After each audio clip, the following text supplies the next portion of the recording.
यह तो हम सभी जानते हैं कि भगवान विष्णु माँ लक्ष्मी के साथ वैकुंठ धाम में क्षीर सागर पर अपने शेषनाग पर विराजमान होते हैं।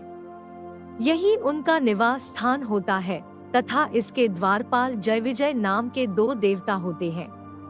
चूंकि उनके ऊपर भगवान विष्णु के धाम के प्रहरी का भार होता है, इसलिए किसी को भी भगवान विष्णु से मिलने से पहले उनकी आज्ञा लेना आवश्यक होता है।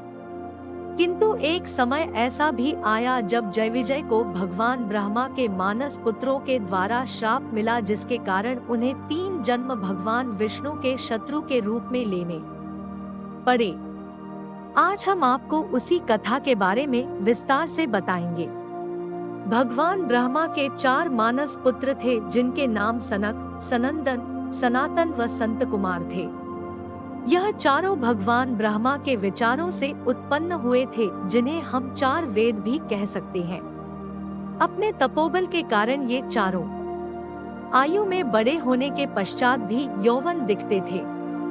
एक दिन चारों भगवान विष्णु से मिलने उनके धाम वैकुंठ पहुँचे, जहाँ उनकी भेंट जयविजय से हुई।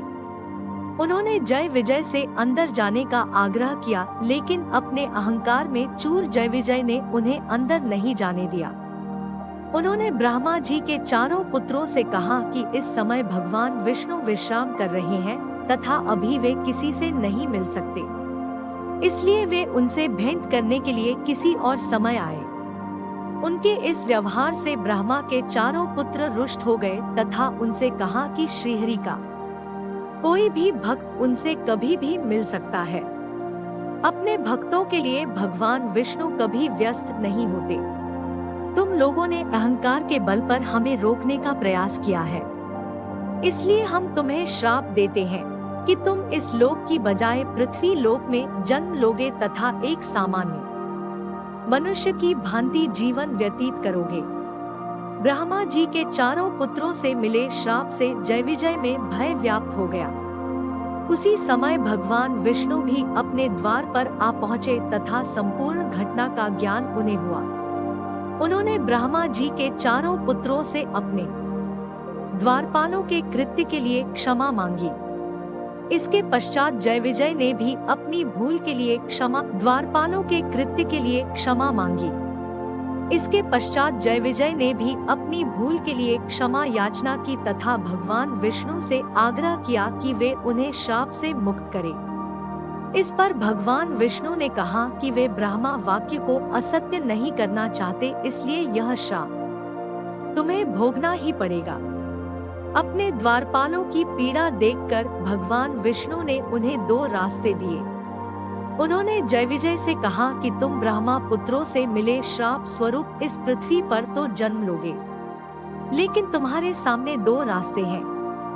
प्रथम रास्ते के अनुसार तुम्हें इस पृथ्वी पर 7 जन्म लेने पड़ेंगे, जिसमें तुम मेरे भक्त होंगे, तथा द्वितीय रास्ते के अनुसार तुम्हें इस पृथ्वी पर 3 जन्म लेने पड़ेंगे, जिसमें तुम मेरे शत्रु होंगे।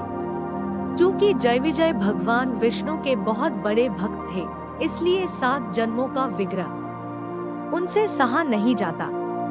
इसलिए उन्होंने भगवान विष्णु से अपने 3 जन्म शत्रु रूप में मांगे, ताकि वे जल्द से जल्द वैकुंठ धाम में श्रीहरि के पास आ सके। भगवान ब्रह्मा के पुत्रों से मिले श्राप के कारण हर युग में जयविजय का दैत्य, दानव तथा असुर रूप में जन्म हुआ।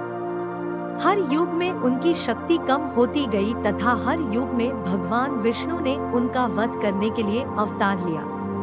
सतयुग में उनका जन्म हिरण्यकश्यपु व हिरण्याक्ष के रूप में हुआ। भगवान विष्णु को दोनों का वध करने के लिए 2 अलग-अलग अवतार लेने पड़े, जो कि क्रमशः नरसिंह तथा वराह अवतार थे।